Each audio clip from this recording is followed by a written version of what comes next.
সিয়াম, কি করলে রোজা ভেঙে যায়? Causes that make you fasting null and void, যেই কাজগুলো আপনার রোজাকে নাল এন্ড ভয়েড করে দেয়। কি করলে রোজা ভেঙে যায়?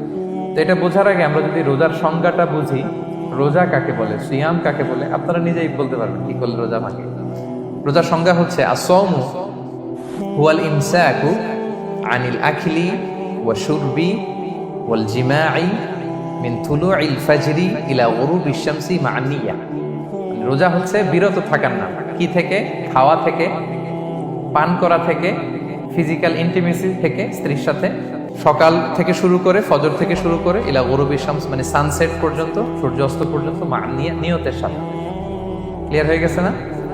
রোজা হচ্ছে বিরত থাকার নাম। খাওয়া থেকে বিরত, পান থেকে, ফিজিক্যাল ইন্টারকোর্স থেকে, সকাল থেকে শুরু করে সন্ধ্যা পর্যন্ত নিয়তের সাথে। তো এই সংজ্ঞা থেকেই তো বোঝা যায় কি করলে, খেলে রোজা ভেঙে যায়, ড্রিঙ্কস করলে রোজা ভেঙে যায়, বিবাহিতরা দিনের বেলায় ফিজিক্যাল ইন্টিমেসিতে গেলে রোজা ভেঙে যায়। তো আমরা এবার পয়েন্ট আকারে শুনবো যে কি কি কাজ করলে। এখানে মৌলিকভাবে 3টা জিনিসের কথা বলা হয়েছে, কিন্তু আরো কিছু জিনিস আছে যেগুলো করলে আপনার রোজা ভেঙে যাবে। আসুন আমরা সেগুলো শুনি। 1 নম্বরে হচ্ছে ইচ্ছা করে যদি আপনি খান, ইচ্ছা করে খাইতে হবে, বুঝছেন? ভুল করে খাইলে কিন্তু রোজা ভাঙে না। খুব মজার না ব্যাপারটা? অনেক সময় এমন হয়, অনেকের অভ্যাস যে সকালবেলা সে ঘুম থেকে উঠে পানি খায়। তো আপনি হঠাৎ করে 1 গ্লাস পানি খেয়ে ফেলছেন, খাওয়ার পরে মনে হয়েছে ওরে আমি তো রোজা, এখন কি হবে বলেন তো? ভাঙবে না? ভাঙবে না, ভাঙে নাই। শুধু 1 গ্লাস পানি না, ভুলে যদি 1 প্লেট ভাতও খেয়ে ফেলেন, ভুলে, রোজা ভাঙবে না। তো রোজা অবস্থায় এত বড় ভুল অবশ্য কেউ করে না, কি বলেন? পানির এটা হয়ে যায়, তাও প্রথম 1, 2, 3 রোজায়, হয় না? প্রথম 1 দিন, 2 দিন, 3 দিনে অনেক সময় এরকম হয় যে ভুল করে পানি খেয়ে ফেলে।